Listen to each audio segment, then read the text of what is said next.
Yes, every day. Welcome to day 1275 of What You Have to Know. Sharon Horne-Ellstrom here, documenting and sharing the journey as I transition from the brick and mortar corporate world of business to the online world of business. Spent over a quarter century in corporate America working for some really awesome organizations, both publicly traded global organizations as well as large family-owned businesses back in the early 2000s, $100 million companies, not little companies, big family-owned companies.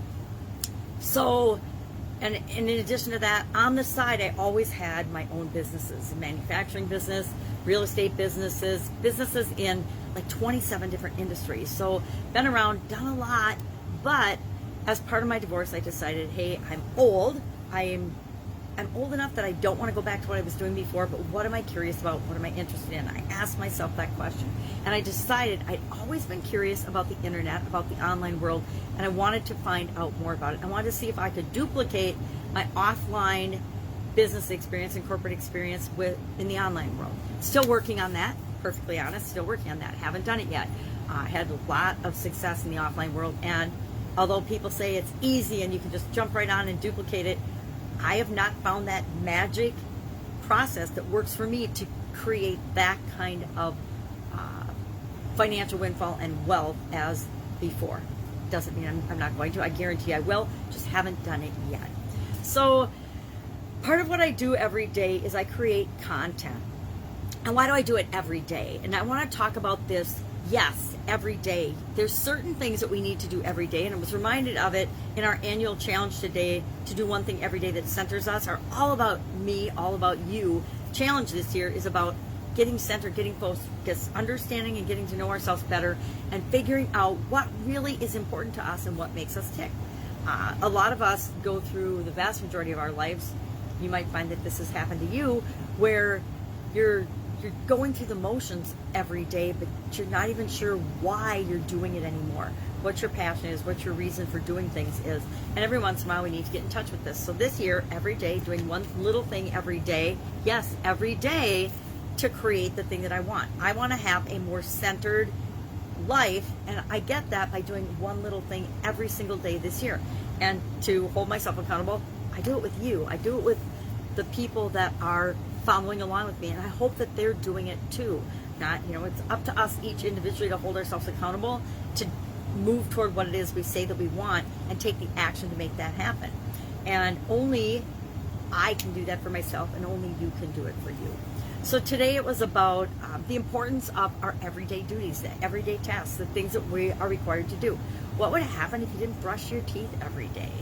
That's always a big one for me. I'm like, what would happen? Well, your teeth would probably fall out. There's always consequences of every action we do or do not take. And it's up to us to take the ones that create and move us in the direction we want our life to go. Our idiom for supersize your business was yes man. I changed it to yes people. Today, people that will tell you everything you want to hear, or show you what you want to see, or say yes to everything that you have, will go along with your every opinion, project, idea, thought. They just automatically say yes to it, whether they actually believe it or not. They just automatically say yes. We have all met people like that, and we've all run across people like that in our life. Maybe it was in school as a student. We all can feel the difference between a good student and a teacher's pet, right? Teacher's pet says yes to everything, fawns over the teacher, flatters them, ridiculously to the point of nausea, and everyone else can see that.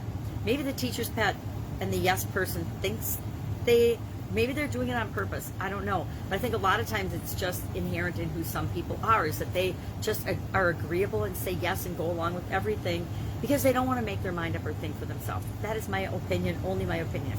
So I made the leap and actually talked about what's going on in America with respect to the media and Joe Biden and the Biden family. And I didn't talk about the Biden family, but the media and Joe Biden is a perfect example of yes people, and it's taken it to the extreme of covering for some really bad things that are going on.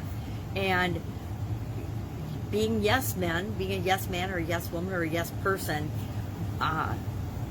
you can get people, other people, to go along with anything you want, anything you say, if you make it uncomfortable enough for them to not agree with you or to not go along with everything that you say. And I think we're seeing this across the board in the United States, and I think it's pathetic. I think it's un-American, and I think that those of us that believe that we need to stand up for what's right and think for ourselves need to not tolerate this, not just go on with the program. Turn off the media if you haven't already. Turn off the things that aren't right, and then let's start figuring out what we need to do to make things right.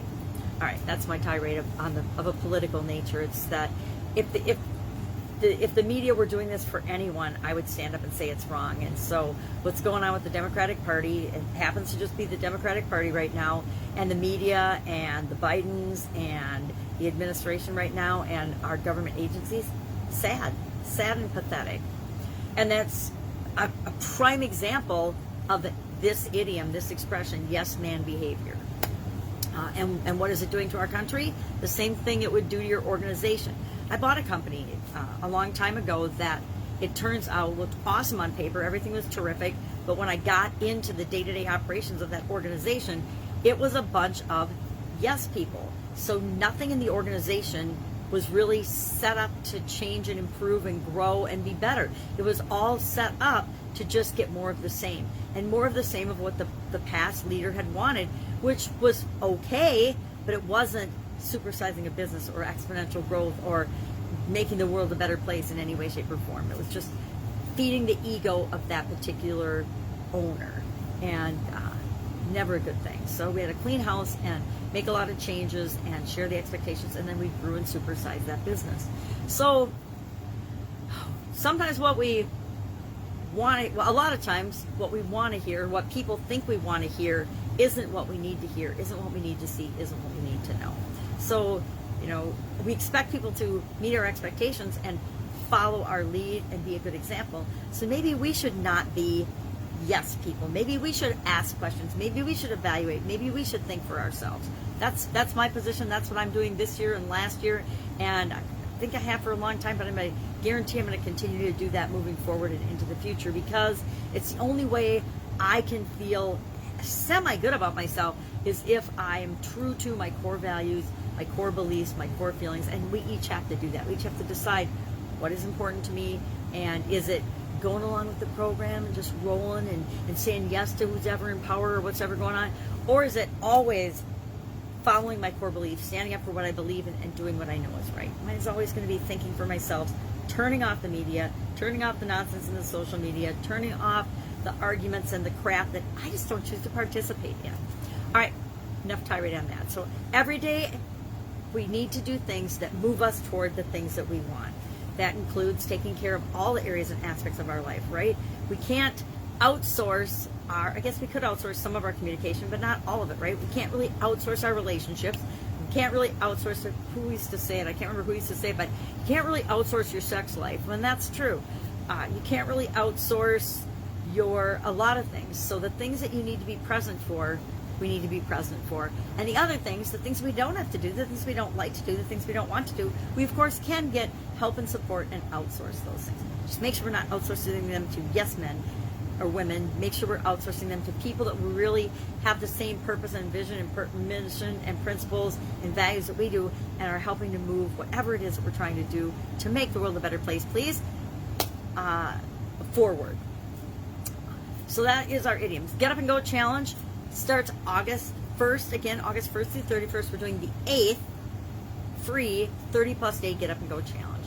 And I share and teach the SOAP framework in that. And we take that SOAP framework and we install it in our subconscious. So just like breathing, we're guaranteed that we're going to keep breathing whether we think about it or not. We're guaranteed we're going to get the results that we want whenever we're faced with a change or a challenge that are best for us. Not best for our neighbor, not best for our friend, not best for our mom, our dad, our sister, brother, cousin, whatever, boss, employees, people that work with us, team members, vendors, suppliers. What is best for us, given that change automatically?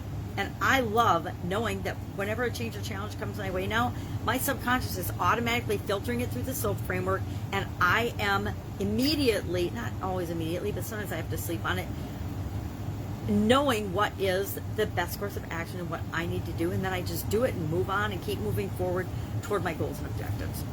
So, annual challenge, everyday duties, what's important, why is it important that we do our everyday duties? I say it's because it gets me toward my long-term goals and objectives.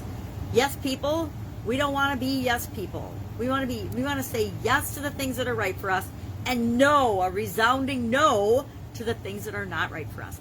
Yes to the things that are right for us, no to the things that are wrong for us. Yes to the things we believe in, no to the things that we don't believe in.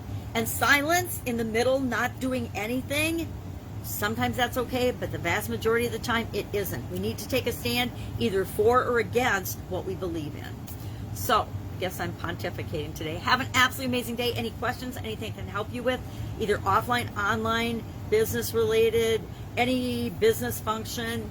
Here's a little secret.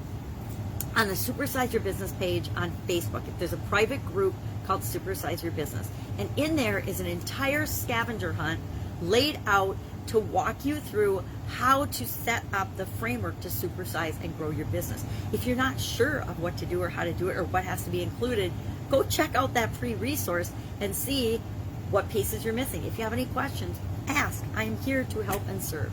Have an amazing day. I will be with you tomorrow.